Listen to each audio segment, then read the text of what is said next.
아침입니다. 할렐루야.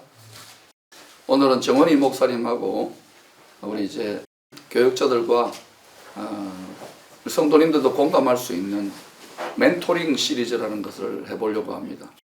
정원희 목사님이 사역자로서 이제 지금 또 한국 교회가 지금 만만치 않잖아요. 네, 그렇죠. 그 목사님 볼 때 어때요? 신학교에서 공부를 하고 또 여러 교회 사역들 하다가 지금 이제 기쁨의 교회 한 8년 사역을 하는 가운데 기쁨의 교회만의 한국 교회 전체를 바라보면서 어떤 느낌을 받습니까?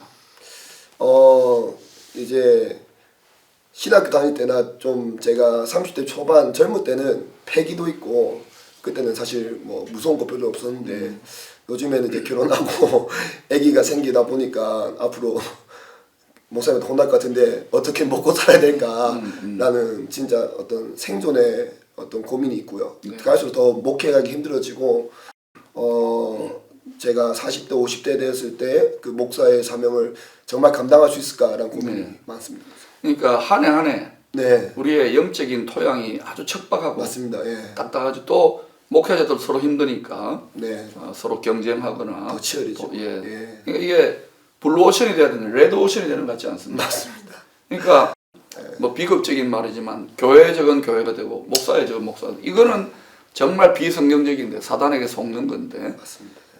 정원희 목사님은 믿지 않는 가정에서 이렇게 목회자가 되면서 어려움들이 없었습니까? 굉장히 많았는데 나 홀로 시작했죠. 네네네. 사실 저는 이런 표현 좀 약간 독고다이 스타일이라 가지고 독고다이. 뭐 주위 어떻게 하든 별로 신경 안 썼는데 나중에 보니까 다 뭐 빽이 있고 뭐 이래 기자 쓰는 거 그냥 빽이 나쁜 뜻이 아니라 서로 끌어주고 그냥 그거는 뭐 이제 사회니까 먼저 믿었던 어른들이 아무래도 그분들의 덕을 보는 건 당연한 거죠. 저도 그런 걸 많이 느꼈어요. 맞습니다. 하고 제 신대원 동기가 있는데 거기는 이제 별명이 오목 아들입니다. 오목 아들. 그러니까 5대째 목사 아들인데 걔는 뭐 그냥 뭐 특별하게 잘하는 것도 아닌데 뭐 잘 풀리고 뭐 저도 잘 풀린 케이스지만 뭔가 다르더라고요. 그래서 부럽다. 가문에 흐르는 뭔가 있구나. 근데 저 같은 경우는 뭐 개척을 해야 되잖아요. 뭐 길을 만들어야 되니까 그런 차이가 좀 있는 것 같습니다. 그 말이 무슨 말인지 저는 훤하게 알죠. 저도 이제 신학생 때 온 집안에 이제 반대를 무릅쓰고 신학의 길을 갔는데 5목까지는 아니고 한 3목 정도 되는 제 친구 전도사님 집에 생일 파티에 갔어요. 근데 온 가족들 막 사돈의 팔촌들이 다 와가지고 우리 신학생들 같이 앉아가지고 아주 그 전도사님을 생일 파티 해주고 축복해주고 예배드리는데 갑자기 제가 울컥하는 거예요. 너무 외로워가지고. 그래서 화장실에 잠깐 가가지고 이렇게 문을 잠궈놓고 막 이렇게 흐르게 울었어요. 울고는 이제 화장실 물소리 이렇게 내리는 척하고는 깨끗하게 씻고는 안 그런 척하고는 딱 나와가지고 당신은 사랑하기. 그러니까 참 그런 마음의 고통이나 좀 외로움들이 많았는데 그런 과정을 통과하면서 그게 지금 이제 그래도 쭉 이렇게 신앙의 여정이 좀 오래되고 내공이 생기면서 여전히 그런 게 약점으로 작용한다고만 생각됩니까? 어때요?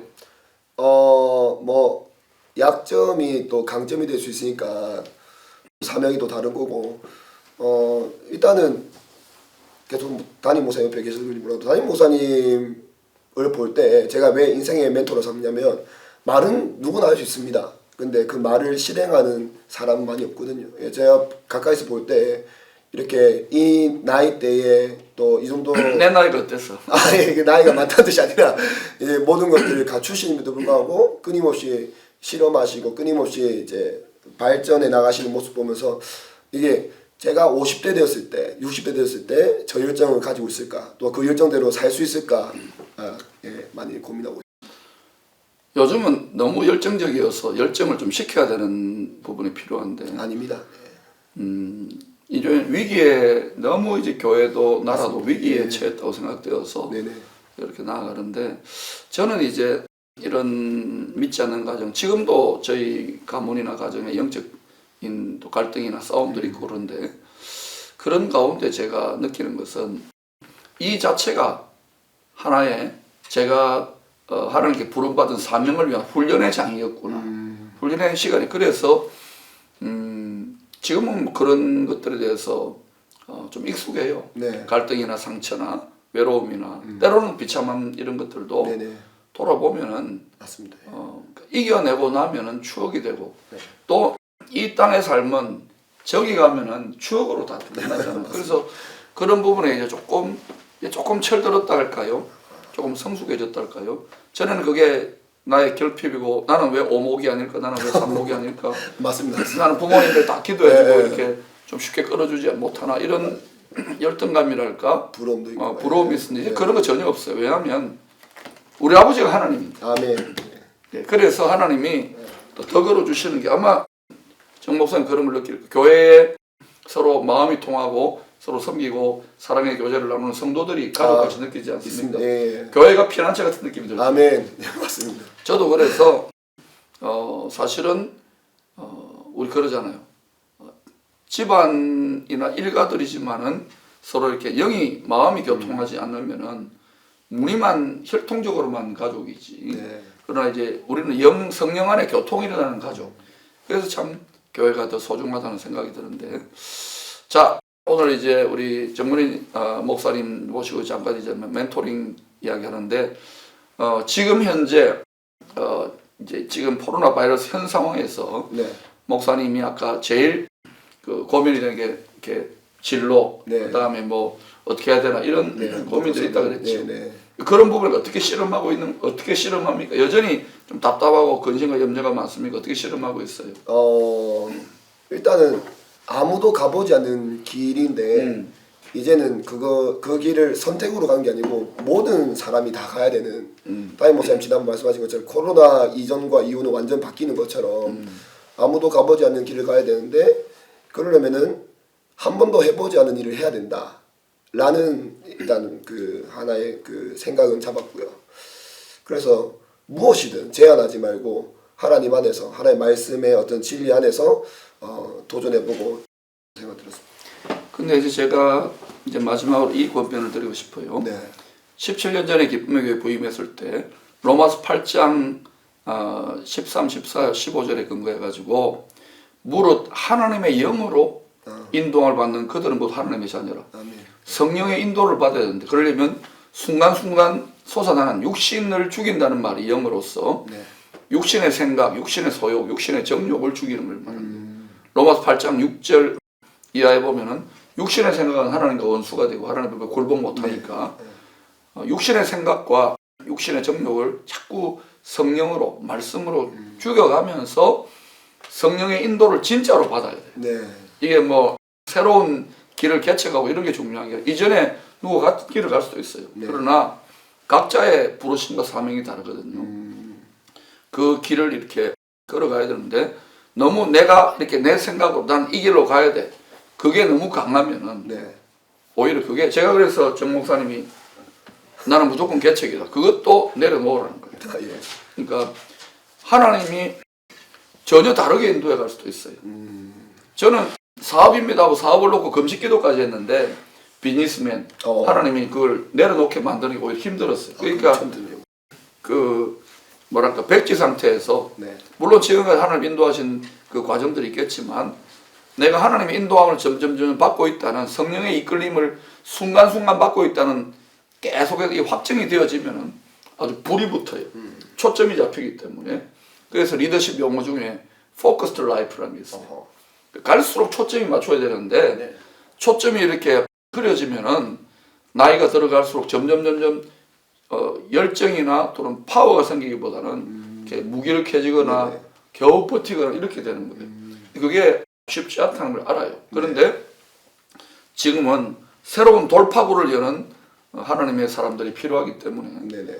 이제 저도 그렇고 정 목사님 돌파구를 열려면은 물론 근심과 염려와 두려움도 있을 수 있죠. 그렇지만 그걸 다 쳐내고 정말 성령께서 인도하시는 근심과 염려와 두려움은 뭡니까? 육신의 생각이죠. 네. 이 땅의 생각이잖아요. 그거를 쳐내야 되는데 아마 오늘 이 멘토링을 통해서 저도 그렇고 정 목사님도 분명히 순간순간 성령의 인도를 받는. 네. 그런데 사단은 굉장히 간교하잖아요. 네. 그래서 우리를 타협하게 만들고 또 자기 영광을 추구하게 만들고 이런 유혹들이 있다고요. 예. 그걸 경계하면서 우리가 이 시대에 하나님을 섬기는 종으로서 네. 끝까지 완주할 수 있기를 바랍니다. 우선 하나만 질문. 네. 또 질문.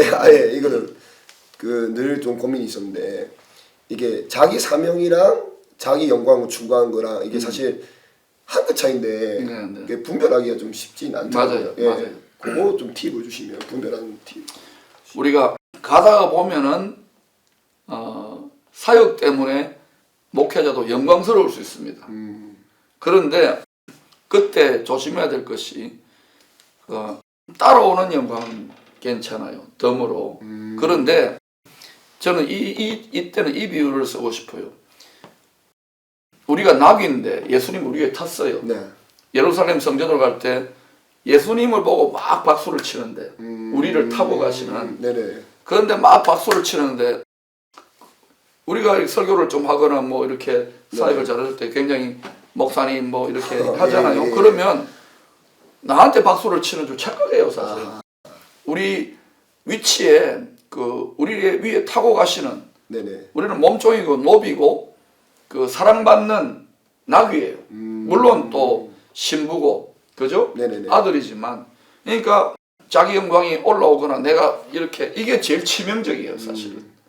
이럴 때 그래서 이 부분이 있을 때 우리가 나귀다 박수 치는 거지만 나귀에게 치는 게 아니라 주님께 치는 거라고 생각해요. 또 하나의 비유는 뭐냐면 모세가 목자의 권능의 지팡이를 들고 있잖아요. 네. 애굽의 술객들과 싸울 때 이렇게 그 술객들의 권능을 던져가지고 코브라를 만들어 놓으니까 모세도 자기의 권위의 지팡이를 가지고 던져버려요. 그럼 이 바닥을 기어다녀요. 뱀은 악악 하면서 삼킬자를 쳤잖아요. 그리고 우리는 우리의 권위가 높이 이렇게 세상의 권위가 아니니까 이걸 낮은데 던져서 악악하고 다니는 뱀을 우리 선선하면서 이겨야 되는 것이죠. 그래서 높아지고 또 뭐 성도들이 많아지고 또 영향력이 커지더라도 저는 늘 이걸 경계합니다. 그런데 뭐 완벽할 수는 없겠지요. 그렇지만 늘 경계하고 그래서 저는 이제 이런 기도를 해요. 늘 보험을 듭니다. 왜냐하면 내 안에 교만기가 올라오는 두려움이 있기 때문에 하나님 내가 나중에 착각하거나 나귀가 왕인 줄 착각하고 또 여전히 이 목자의 지팡이 이거 잘못 사용하면 하나님 나한테 이렇게 저렇게 해달라고 저만이 아는 보험 드는 기도를 해요. 그래서 하여튼 이 끝까지 하나님을 기쁘시게 완주한다는 거 쉽지 않습니다. 그리고 어떤 사람들은 따라가다가 그 밑에서 이렇게 주저앉아요. 그리고 거기까지예요. 그분의 성장은 이 땅에서. 다시 말해 그거는 이 땅에서 하나님 순종했던 그 분량이 저기 가면 영광의 수준이 그것밖에 안 돼요. 그래서 지금 편안하게 딱 주저앉는 게 꼭 좋은 게 아니에요. 끝까지 따라가면 고생은 합니다. 자, 우리 한번 외치고 끝냅시다. 시작. 고생도 낙이다. 한 번 더 시작. 고생도 낙이다. 왜냐하면 사랑하는 주님을 따라가는 고생이기 때문에. 아멘. 여러분 저희들 목회자들이 부족합니다. 아마 그러나 여러분 기도해 주시고 저와 여러분들 모두 다 이 시대를 승리하여 새로운 시대 주님이 오실 시대를 아멘. 열어갈 수 있는 기쁨 충만한 공동체 이루십시다. 감사합니다. 감사합니다.